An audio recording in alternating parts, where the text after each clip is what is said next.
kisa anajenga sehemu ambayo sio yake.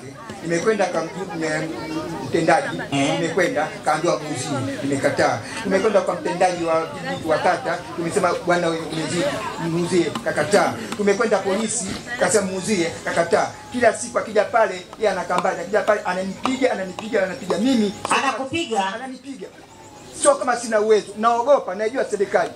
Hilo swala limeisha, ni sehemu ya kwangu, vile vyote navyo. Eneo gani hilo? Hapa Matambo iko siku hapa.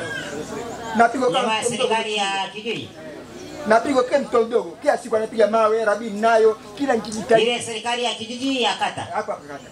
Tunajenga baba, tunaendelea kufanya maendeleo yetu. Hatujui wapi tutaenda. Sasa hivi tunavyotuona. Unaomba msaada gani? Naomba msaada wa serikali, mtusaidie Mama Samia, tusaidie mkuu wa wilaya, tusaidie, utuangalie, tumeshaingia mkenge. Tutaenda wapi na wananchi tuko wengi sasa hivi huko. Kwa majina naitwa Saumu Robert. Ndio. Nimeshakuja kwako mara nyingi sana. Ndio. Malalamiko kuhusu. Mwanzo nilikuwa naleta malalamiko, nilikuwa sijajua kama haya maeneo ni ya serikali. Ila wewe swala lako nilimaliza. Nimelimaliza lakini bado natumia message za vitisho. Nani anakutumia? Juzi nimepokea message inasema kwamba lile eneo ndugu zangu ni la kwake na ana hati halali na mashahidi wameshapeleleza, majirani wanasema lile eneo ni la kwake yeye. Kwa hivyo nijiandae kwenda mahakamani.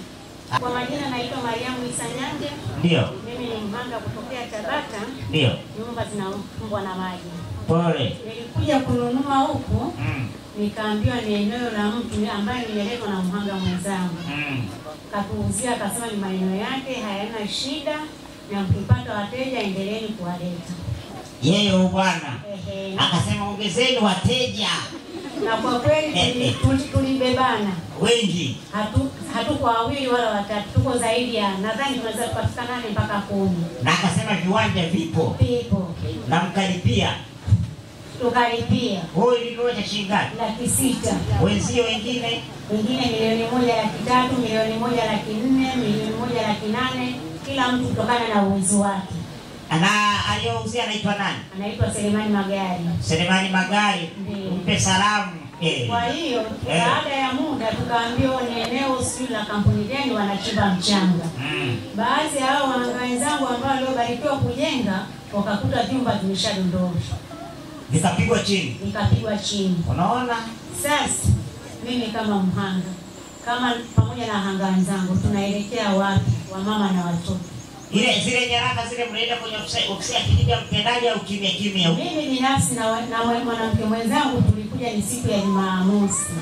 Wale wote mliouziwa kinyume cha utaratibu, eneo la Kichangani na Pale, eneo la serikali lenye ukubwa wa hekari 3,000, natoa siku 14 wajisalimishe wote waliouziwa mjana nyaraka zenu.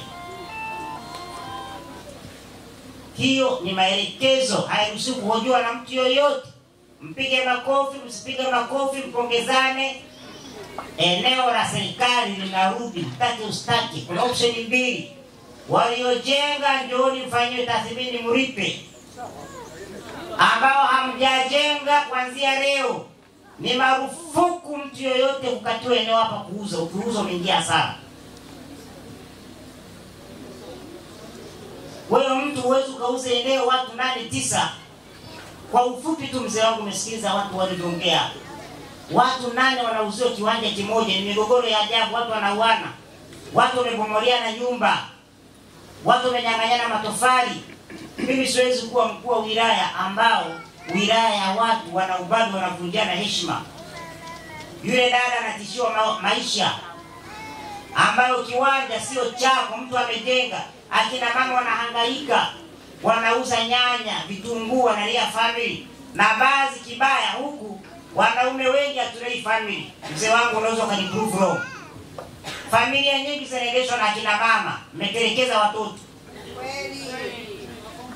Sasa mama anayehangaika, anajibana, anacheza kausha damu, ananua tofali 2, ameweka, anafika kesho msingi umevunja, ndio niendesha wilaya kwa mwendo huo? Hapana. Narudia tena kwa msitizo, natoa siku 14